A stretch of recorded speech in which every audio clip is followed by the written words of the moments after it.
the next question I like, because this is again an opportunity for all panelists to chime in, and I welcome each and everyone to chime in as well. And the question is that, what patients are you using ClonoSEQ testing in? For those who are listening, ClonoSEQ is, a next generation sequencing technique that has recently been available to a lot of centers, and a lot of centers are really now adopting it as a lot of our clinical trials are now incorporating next generation sequencing testing into clinical trials for measuring what is specifically known as MRD. Now, MRD stands for minimal residual disease, or as in myeloma, we like to call it measurable residual disease because it's not minimal anymore. Across a lot, the spectrum of heme malignancies, MRD is emerging as a very valid surrogate for survival. So, we can just go down the line. Dr. Hashmi, do you want to talk about in myeloma specifically, when are we using ClonoSEQ testing? And please give us some insights on your practice.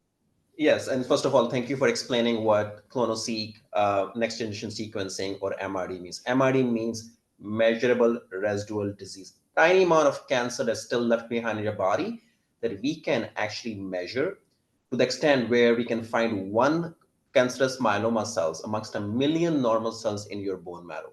If I don't see it, I will say that you have an MRD, or measurable residual disease negative myeloma.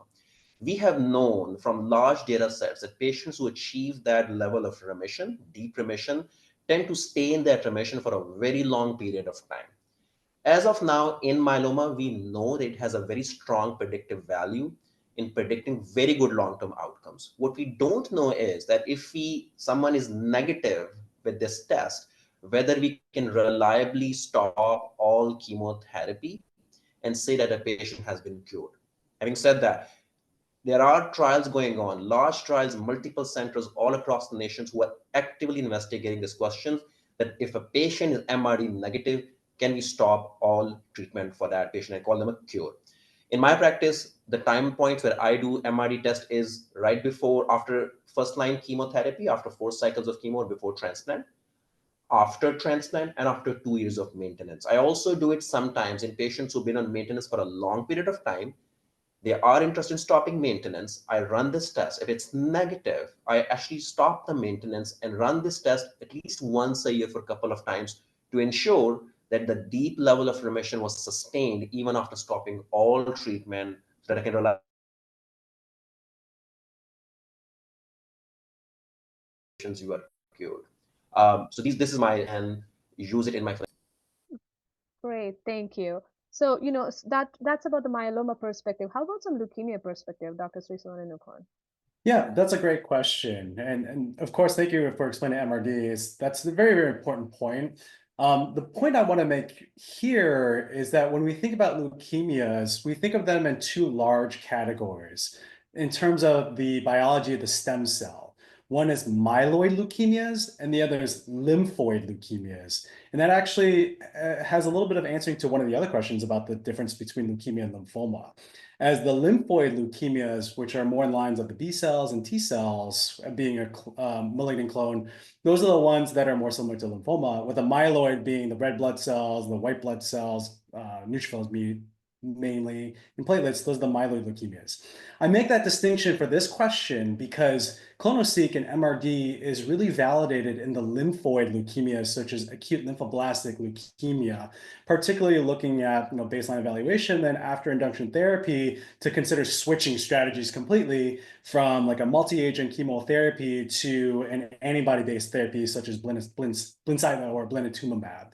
But the same strategy has really not panned out in the myeloid leukemias, where I do most of my work, and specifically myelofibrosis. We're not using ClonoSEQ for AML or myelofibrosis. So long-winded answer to say ALL is where we're using ClonoSEQ. Great. That's why, as far as data takes us currently in the leukemia space. What about the lymphoma space, Dr. Stenchina? How do you use ClonoSEQ at all? Yes, I do. So I think in lymphoma, maybe we ClonoSEQ came into the space a little bit later than like myeloma or leukemia.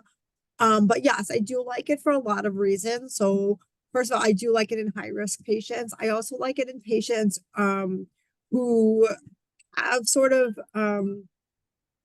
either unclear imaging at the end of treatment. Like I'll give you an example. I had a patient who was on the older side, so she was 86.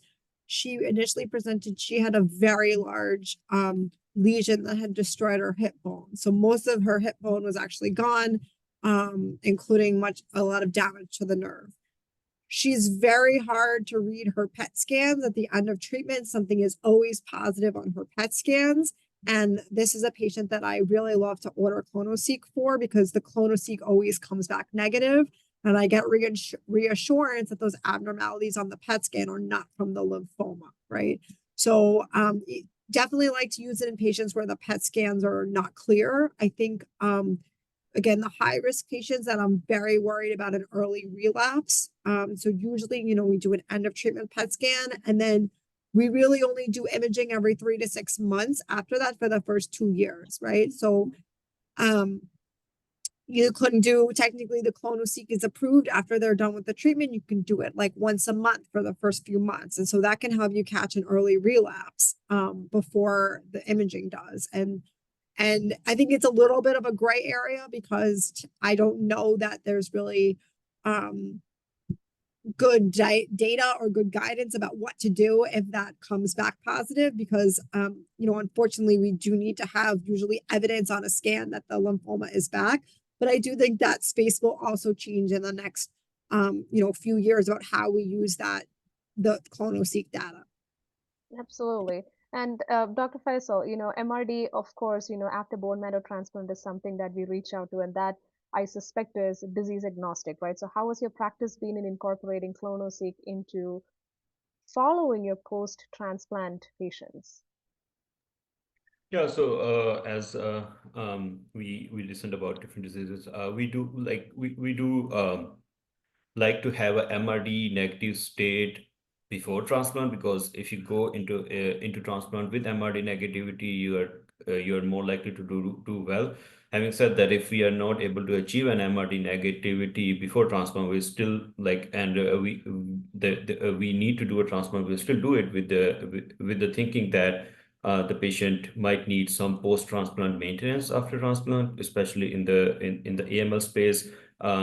Again, there's not a lot of data on this topic, but again, like small retrospective studies or small clinical trials have some information on that. As Dr. Srinivasan mentioned that ALL space has much more data, but again, that is again prior to transplant. So most of the use of MRD negativity is to have some prognostic information. Therapeutic implication at this point are limited, but they're being tested actively.